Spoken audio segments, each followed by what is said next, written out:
Zgjerohet hetimi për zjarrin në diskotekën Puls, janë arrestuar 10 punonjës të drejtorisë të ardhurave publike.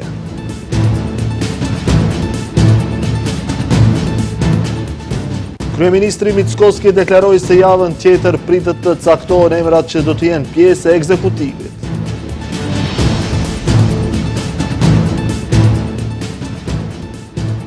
LSDM akuzoi qeverinë për keq menaxhim të vauçerave për studentët. Ministra Enevska tha se shitja e vauçerave mbetet në ndërgjegjen e studentëve. Presidenti Osmani shpërndan Kuvendin e Kosovës, zgjedhjet e parakohshme pritet të mbahen me 28 dhjetor.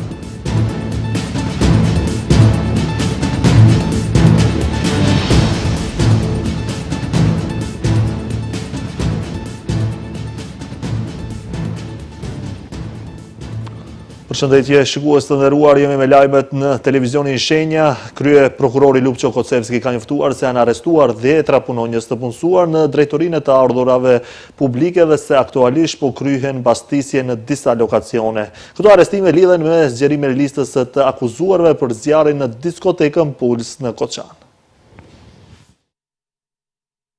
Vazhdon të rritet lista e të akuzuarve për zjarrin në diskotekën Puls, tragjedie e cilësuar si më e madhja në histori të vendit që nga pavarësimi. Kryeprokurori Lupço Kocevski ka njoftuar se janë arrestuar 10 punonjës të punësuar në drejtorinë të ardhurave publike dhe se aktualisht po kryhen mbastisje në disa lokacione. Kocevski shpjegoi se procedura parahetimore është e lidhur me rastin e Koçanit, por do të zhvillohet veçmas në prokurorinë e Koçanit. Sipas të dhënave fillestare të prokurorisë, personat ngarkohen për keqpërdorim të pozitës dhe autorizimi zyrtar, si dhe për dhënje dhe marrje të rishfetit.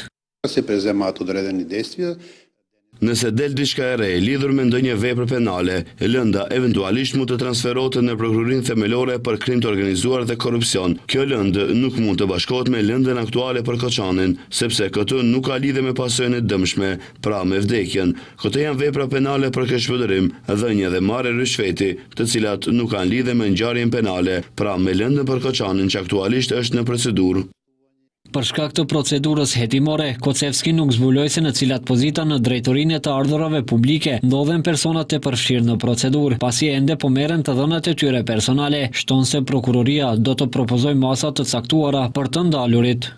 Për veprën penale e keqpërdorim të pozitës dhe autorizimeve zyrtare, afati i ndjekjes është për 5 vitet e fundit ose 3 vitet e fundit, ndërsa për veprat e tjera penale që lidhen me rishfetin, afati është më i gjatë. Nëse ka përshkrim për këto vepra penale, atëherë prokurori nuk do të ndërmarr asnjë veprim. Dje ka nisur zyrtarisht gjykimi të akuzuarve për rastin e zjarrit në diskotekën Puls. Për këtë rast, akuzohen zyrtar të lartë shtetëror, ish ministra, ish drejtor dhe punonjës të institucioneve të ndryshme. Kreu i ekzekutivit ka ritheksuar qëndrimin kundër rritjes së pagave për gjykatësit dhe prokurorët. Mickoski u pyet edhe për shkarkimin e kryeprokurorit Lupço Kocevski, ndërsa tha se po kërkojnë rrugën e duhur. Kryeministri Kristian Mickoski vazhdon të qëndrojë stoik në lidhje me qëndrimet e tij për organet gjyqësore. Ai tha se nuk ka arsye për të rritur buxhetin për gjyqësorin, duke theksuar se Maqedonia e Veriut si shtet ndan nga buxheti fonde për sistemin gjyqësor më shumë se 70% e vendeve anëtare të BE-s. Ne tani duhet të bëjmë debat publik me individ, do ta përsëris. Nuk është shumica e prokurorëve dhe gjykatësve. Individ që kanë marrë pozita nuk lëvizin me vinç, nuk mund të lëvizim nga atje. Ulen fuqishëm, luftojnë për karige, pak u duken 3.000 euro, duan pak mujore prej 5.000 eurove. Mickoski u pyet edhe për shkarkimin e kryeprokurorit Lupço Kocevski, për të çka tha se po kërkojnë rrugën e duhur. Me rëndësi është që kemi ardhur në konstatim tani të shohim procesi juridik si është, të mos mbetet pastaj ndonjë dilemë që në ndonjë raport tjetër mos të gjendet emri i këtij personi dhe qeveria ka bërë diçka kundër kush e di çfarë. Për këtë kemi ardhur në këtë konstatim. Na lejoni të gjejmë rrugën e duhur. Mickoski tha se për të është i pranueshëm propozimi që 0.35% e bruto prodhimit vendor të ndahet për gjykatësit dhe prokurorët. Ai theksoi se si shtet të ndajnë më shumë jetë për sistemin gjyqësor sesa mbi 70% e vendeve anëtare të BE-s. Kryeministri Kristian Mickoski ka bërtëditur se deri në javën e ardhshme pritet që të vendoset për emrat e rinj që do të përfshihen në ekzekutimin e vendit. Mickoski ka thënë se për momentin nuk planifikon që të përfshijë në qeveri partinë e drejtuar nga Zjadin Sela, e cila u largua nga koalicioni me BDI-n. Ndërkohë, zëdhënësi i Vlenit Driton Sulejmani tha se për ata nuk përbën asnjë problem që shumicës t'i bashkohen edhe parti tjera përfshirë këtu edhe ASH-n e Zjadin Selës. Pas siguria për emrat që do t'i zëvendësoj vendet boshe në qeveri, pritet të zbardhet brenda ca ditëve. Kryeministri Kristian Mickoski ka deklaruar sot se konsultimet me Vlenin për emrat e rinj të ministrave janë duke vazhduar dhe se në fillim të javës do të dihet të gjithçka. Ai tha se për emrat nuk do të pritet përfundimi i kongresit të VMRO-s, por të njëjtat do të dorëzohen në fillim të javës së ardhshme. Kako vlada seriozno se zafativ me ovaj problem. Mendoj që në fillim të javës së ardhshme gjithçka do dihet. Në fillim të javës së ardhshme do t'i parashtrojmë emrat. Më pas kemi plan të aktiviteteve që presim të bëjmë, edhe brenda në parti, më pas në institucione. Ja të shkojmë hap pas hapi. I pyetur nëse ka mundësi që krahu i Zjadin Selës të bëhet pjesë e qeverisë, Mickoski tha se për momentin nuk po mendon për një gjë të tillë. Ndërkaq, për këtë çështje kanë folur sot edhe nga koalicioni Vlen. Zëdhënësi Driton Sulejmani tha se për ata nuk përbën asnjë problem që shumicës t'i bashkohen edhe parti tjera, përfshirë këtu edhe ASH-n e Zjadin Selës. Të gjithë jemi të njoftuar se ka biseda rreth zgjerimit të qeverisë. Për momentin numri i qeverisë ose shumicës është stabile, por nuk do të përbënte ndonjë problem në rast se kësaj qeverisë ju bashkangjiten edhe subjektet të tjera politike, mirë po është shumë e rëndësishme që subjektet që bashkangjiten të jenë të mendimit që bashkarisht të ecin përpara reforma që i kemi të nevojshme. Sa i përket emrave të Vlenit të përforin në riformatimin e qeverisë, Sulejmani tha se liderët janë në bisedime të vazhdueshme, pa precizuar asnjë emër, por siç tha, deri më tani vetëm emri Bekim Salit është zyrtar që do të merr detyrën e zëvendës kryeministrit. Deputetja e Vlenit Saranda Imeri në emisionin debat në Shenja foli për procesin e buxhetit 2026, duke theksuar se ky është buxheti i dytë që koalicioni i tyre do të votojë dhe se kanë kaluar edhe 2 ribalance. Ajo u shpreh se opozita zakonisht udhëheq debatet për amandamentet, por e quajti të palogjikshme që opozita të propozojë amandamente për një buxhet që sipas saj ndërtohet mbi kërkesat e tyre. Imeri theksoi se 80% e amendamenteve të opozitës vijnë nga deputeti turk Salim Murat dhe lidhen kryesisht me të drejtat e pakicës turke, duke i cilësuar si strategji politike.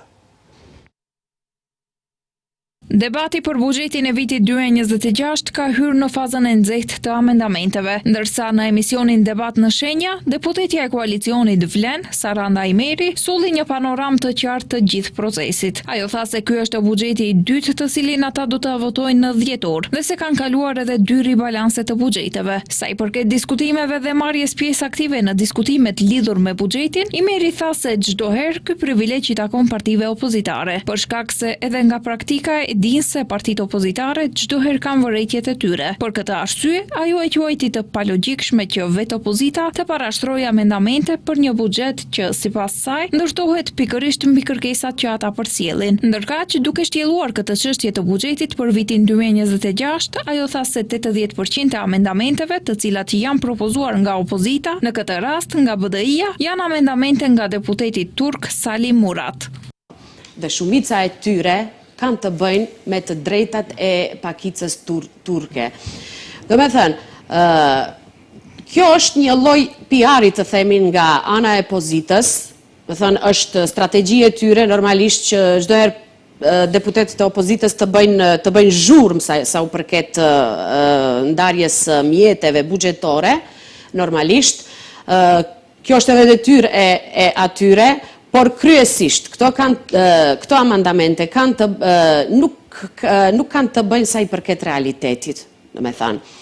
Ne, si koalicion, mirë po edhe me partnerin qeveritar që e kemi, ne paraprakisht konsultohemi dhe në ato institucione ku do duhet ndonjë ndërhyrje të ketë, ne mund të ata t'i bëjmë gjatë ribalansit të buxhetit ose me ndonjë aneks shtesë, pra. Ndërkaq që duke folur se kush do të jetë lideri i Vlenit dhe sa mund të jetë me sistem rotacioni, deputetja tha se shembuj të rotacionit ka në botë, duke përmendur këtu partinë të gjelbërve në Gjermani, por edhe partinë Guzo në Kosovë. Ndaj beson se mund të funksionojë edhe në mesin e tyre. Dhe pse ky modalitet të mos funksionojë edhe te ne? Po me një shembull, përderisa atje ka mundur të funksionojë, unë mendoj dhe jam e sigurt se do të funksionojë edhe te ne. Nëse vjen deri cili modalitet? Modaliteti i rotacionit, këtë që e përmendet më parë. Po, parë. në ç'kuptim rotacion zonja Imeri, çdo 4 vite apo forma të tjera? Tani ka forma të ndryshme se si. Mund të ketë kryetar juridik, kryetar i cili ka të drejtë nënshkrimit, kryetar, me thënë, ka disa modalitete, tani normalisht cilat do t'ishin më të përshtatshme, ajo ngel që ne ta elaborojmë në mes vete, mirë po punohet në këtë drejtim normalisht. Ajo po ashtu deklaroi se brenda LD-s ka disa emra të cilët janë lakuar për postin e ministrit të ekologjisë, pasi që siç dihet, kryetari i LD-s Mexhiti tani më është kryetari i komunës së Çajirit. Ministri e Arsimit dhe Shkencës Vesna Janevska sot u përgjigj në pyetjet për rastet kur studentët i shesin vauçerët për blerjen e pajisjeve elektronike. Ajo tha se ministria nuk mund të merret me vendimet e tyre individuale, ndërkohë LSDM akuzon qeverinë si të paaft që nuk din të organizojë as masën më të thjeshtë për vauçerët për pajisje elektronike për studentët e ciklit të parë të studimeve. LSDM akuzon qeverinë si të paaft që nuk din të organizojnë as masën më të thjeshtë për vauçerët për pajisje elektronike për studentët e ciklit të parë të studimeve. Partia opozitare shton se së pari u dhan vauçer studentëve të rinj, pastaj u anuluan, ku i ftuan të rinjët të aplikonin, u dërguan konfirmime, madje u alejuan edhe të tërheqin pajisje, që më pas t'u vi një email se vauçeri nuk vlejti. Qeveria krijoi një situatë në të cilën për të rinjtë është e panjohur se çfarë do të ndodhë me studentët që tashmë kanë marrë pajisjen me vauçerin e miratuar. Kush do të marrë tani përgjegjësinë për këtë kaos dhe këtë mashtrim? Askush nuk ka përfitim nga kjo qeveri. Nuk mund të jenë të rinjtë në mashëni dëm kolateral i paaftësisë së DPMN-s. LSDM tha se të rinjët meritojnë një shtet që funksionon, jo një shtet që shpërbëhet nga një mase vetme me një faqe interneti. Ndërkaq, Ministri e Arsimit dhe Shkencës, Vesna Janevska, sot u përgjigj në pyetjet për rastet kur studentët i shesin vauçerët për blerjen e pajisjeve elektronike, në vend që t'i përdorin për qëllimin e caktuar, ku Janevska theksoi se projekti është një e drejtë e premtuar dhe e realizuar për studentët, por se ministria nuk mund të merret me vendimet e tyre individuale. Ka studentë zgjuar që në mënyra të ndryshme përpiqen disi ta lehtësojnë jetën e tyre. Ne nuk mund të merremi me këtë. Mbetet në ndërgjegjen dhe vetdijen e tyre të vendosin se çfarë do të bëjnë me vauçerët. Janevska kujtoi se 55.000 studentë do të marrin nga 15.300 denar për blerjen e pajisjeve elektronike. Thirrja është publikuar në portalin uslugi.gov.mk dhe aplikimi zgjat më së voni deri më 20 dhjetor 2025. Ministria i ftoi studentët të aplikojnë dhe ta realizojnë të drejtën e tyre. Ministri i Arsimit dhe Shkencës Vesna Janevska tha se qeveria është kundër dasive dhe kundër gjuhës urrëties në stadiumet e vendit. Edhe kryetari i Komisionit për parandalimin dhe mbrojtjen nga diskriminimi Dushan Tomić deklaroi se vetëdia duhet të synohet dhe të rritet dhe përmes aktiviteteve sportive. Ofendimet dhe gjuha e urrëties çdo ditë më shumë është prezente në shkallët e stadiumeve në vendin tonë. Në të shumtën e rasteve, thirrjet janë të drejtuara kundrejt shqiptarëve, për më tepër në kohët raciste nuk mungojnë as kërkesat për dhomë gazi kundër shqiptarëve. Ministri i Arsimit dhe Shkencës Vesna Janevska tha se qeveria është kundër ndasive dhe kundër gjuhës së tillë. Tha se një gjë e tillë nuk duhet të përsëritet. Megjithatë, tha se gjëra të tilla kanë ndodhur dhe ndodhin edhe në vende të tjera. Shtoi se kjo vjen si pasojë mungesës së dijes. I kako vlada?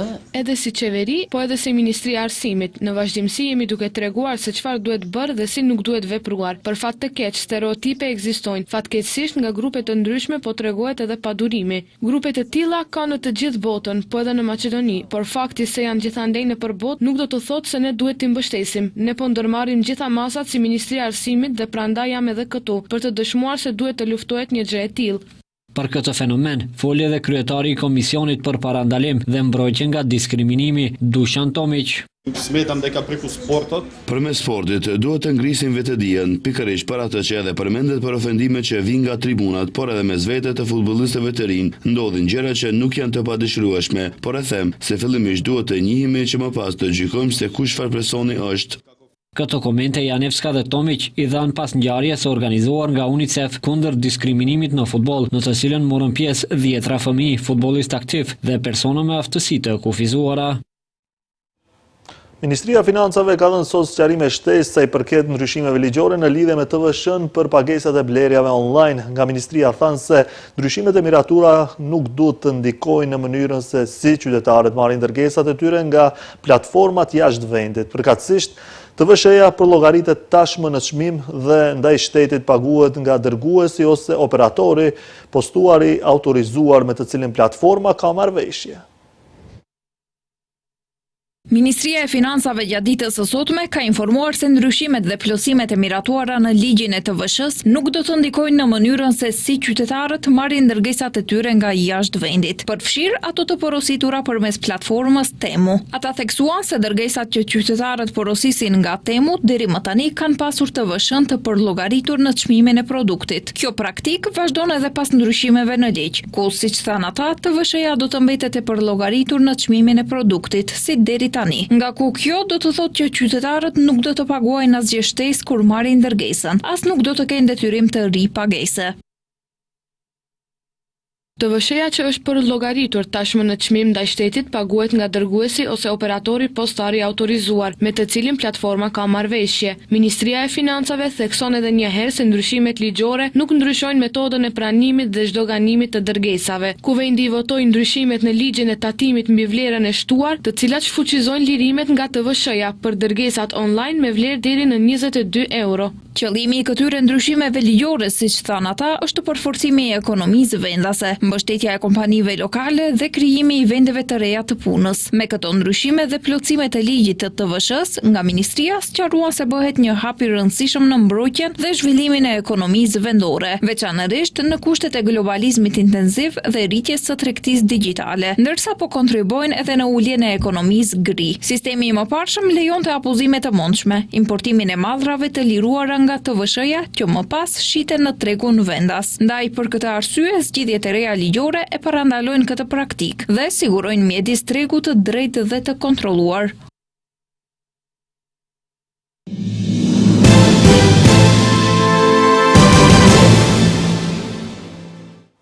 Presidenti e Kosovës Vjosa Osmani ka nënshkruar vendime për shpërndarje të kuvendit pas takimit me liderët e partive.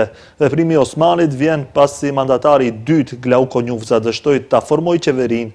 Osmani ka thënë se data 28 dhjetor është më e përshtatshmja për mbajtjen e zgjedhjeve. 21 dhe 28 dhjetor janë datat që mund të bëhen sipas kushtetutës. 8 parti janë deklaruar për datën 28, 5 parti për datën 21 dhe 3 parti për cilën do datë. Data 28 dhjetor kanë vlerësuar që mbetet data e vetme e mundshme, edhe pse kjo datë do të ketë edhe sfida për KQZ-n, ka thënë ajo. Osmani ka thënë se një Kosovë e dobësuar është humbje për të gjithë. Megjithatë, në mungesë të vullnetit politik që të merren këto vendime, nuk ka pasur zgjidhje tjetër pos që menjëherë sot ta nënshkruaj këtë dekret, pra kuvendi tashmë është i shpërndar. Është për keqardhje që nuk u arrit një dakordim i tillë, jo sepse marrëveshjet ishin të dobta, jo sepse ato nuk ishin të domosdoshme, por thjesht sepse mungoi vullnet politik.